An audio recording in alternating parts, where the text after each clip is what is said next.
Y lo más obvio, claro, la película la hemos discutido, hablamos en Donosti, hemos seguido de cerca el recorrido, pero yo quería llevarte un poco al origen, a ese folio en blanco, a ese Word en blanco. ¿Cómo escribe a lo de Ruiz-Azúa? ¿Cuál es su...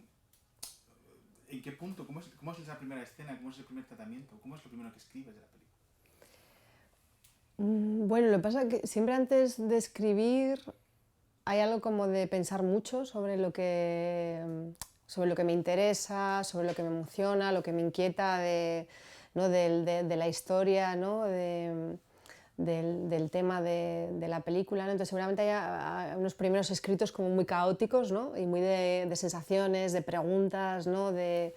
Em, Además como desde un sitio muy íntimo, ¿no? Hay una frase que me parece, o sea, que es de Annie Ernaux, no sé si la voy a decir bien, pero dice algo así como que uno tiene que escribir pensando como si estuviera muerto o algo así, ¿no? En cuanto a ese nivel como de intimidad, ¿no? De dejar a un lado lo que el mundo pueda pensar de lo que escribes, ¿no? Entonces creo que hay un momento ahí como muy íntimo, ¿no? De esas primeras sensaciones, esas primeras preguntas, ¿no? Muy caótico también, y luego pues empiezas a quedarte como con lo que aguanta el tiempo, ¿no? Lo que aguanta el tiempo en tu cabeza de reflexión y a definir la historia a partir de ahí.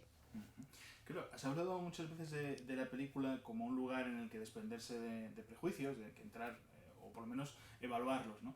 Quería preguntarte por tu propio proceso de prejuicios. ¿Cómo se hace eso? ¿Cómo llegas más limpia, digamos, a ese proceso de escritura, a preparar la película? Pues bueno, primero, claro, hay que ser consciente de que todos tenemos algún tipo de prejuicio, ¿no? Y que todos al final manejamos algún tipo de estereotipo, ¿no? Sobre todo el tema de los estereotipos, yo creo que fue importante en el proceso, ¿no? Había una cosa interesante y es que en mi equipo de productoras y productor no todas las personas tenían la misma sensibilidad religiosa, ¿no? Había quizás una mayoría de personas no creyentes, de educaciones laicas, pero también había gente que había tenido educación religiosa pero no era creyente y una persona que sí que es creyente y que había tenido educación religiosa, ¿no? Entonces también a través de la conversación ¿no? Con mis productoras y mi productor, ¿no? En ese momento más embrionario del proceso, ¿no? Tú también de alguna manera vas desmontando, vas detectando, ¿no? Cuáles son los prejuicios que tú puedes tener, ¿no? Siempre es como algo de estar en contacto con la visión de otro, ¿no? Y de meterte ahí en esa mirada por un momento, ¿no? Ahí yo creo que empiezas a detectar los estereotipos, los prejuicios. Y luego a la hora de documentar la película, intentar ir con la mirada como más, no sé, más humanista posible, ¿no? Realmente de entender, ¿no? Como si fueras un poco un antropólogo, simplemente primero entender, ¿no? Luego ya sacarás tus conclusiones, ¿no? Tus preguntas, ¿no? Uh-huh.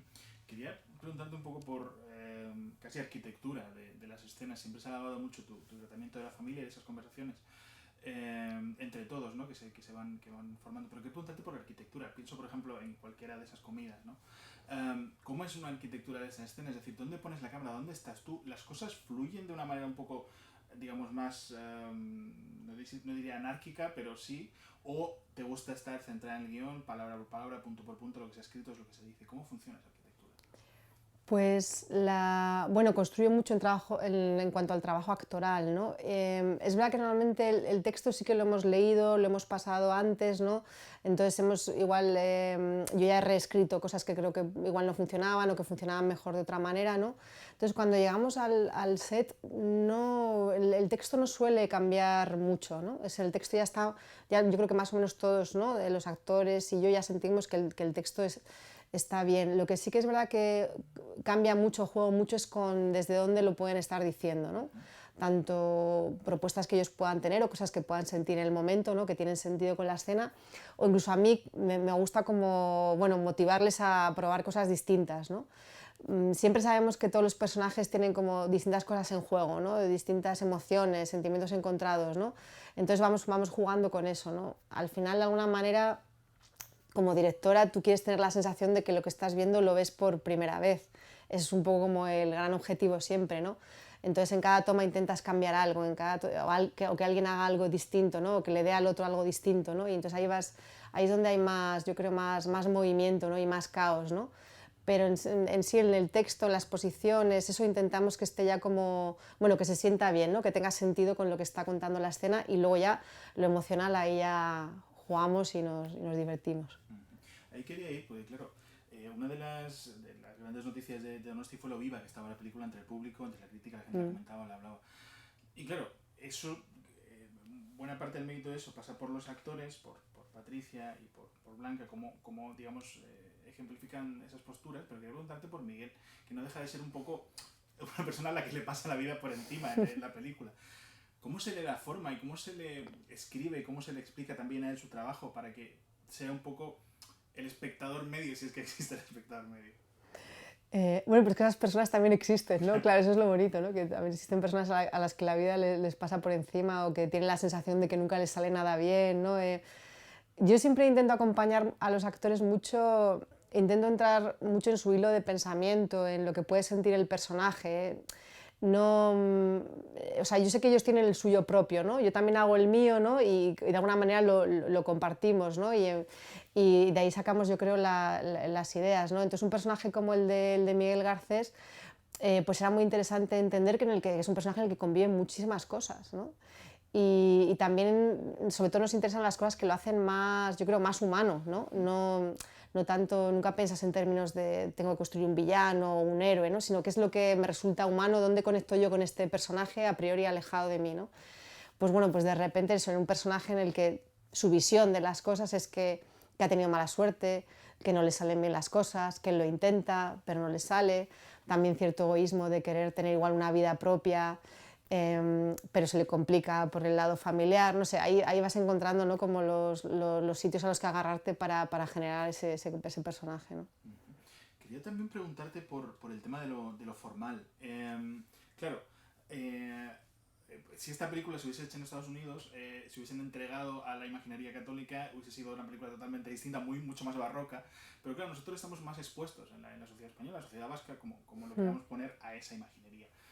Hay un momento en el que tienes que agarrar, en el que tienes que decir, vale, vamos a dejar lo formal en lo que yo quiero contar esta historia, es una historia narrativa, o ¿cómo funciona tu planteamiento de lo formal para no entregarte a lo barroco, no entregarte a la imaginería católica, por ejemplo?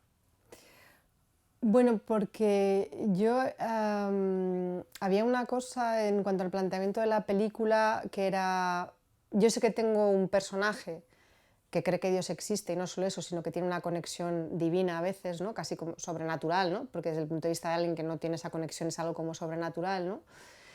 Pero claro, yo como narradora puedo contar esto, quiero decir, dando por bueno que esa divinidad existe y haciéndola presente a través de efectos de sonido, movimientos de cámara, música, o sea, ¿no? mil artificios, o puedo entender que ese es el viaje del personaje y que eso es lo que voy a contar, que este personaje siente eso y que se relaciona con esa divinidad de esa manera, pero yo no voy a entrar en decir si eso existe o no existe, ¿no? Sino que me voy a centrar en su subjetividad, ¿no? En mostrar lo que ella siente. Y de igual manera ese tratamiento está para los otros personajes, ¿no? O sea, también me centro en la subjetividad del personaje de Maite y entendemos lo que ella siente con respecto a lo que está ocurriendo, ¿no?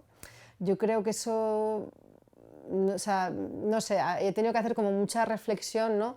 También sobre, supongo que sobre el margen que quería dejar al espectador de viaje, ¿no?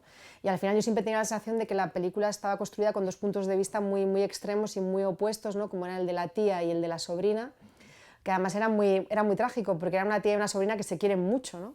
Donde hay un amor muy real, ¿no? Y cómo de repente lo religioso entraba de por medio y generaba un abismo entre ellas, ¿no? Y entonces tenía que intentar como también mantener ese margen para que el espectador pudiera hacer también ese viaje, ¿no? Entonces supongo que eso me contuvo mucho de, bueno, y no sé, que en el fondo no creo que no me interesaba tanto irme a un sitio barroco, ¿no? Ni jugar con el imaginario, ¿no? A mí lo que me interesaba más era, bueno, cómo esta vocación religiosa genera este abismo, genera esta distancia, ¿no? Hasta qué punto dos personas pueden ver el mismo mundo, ¿no?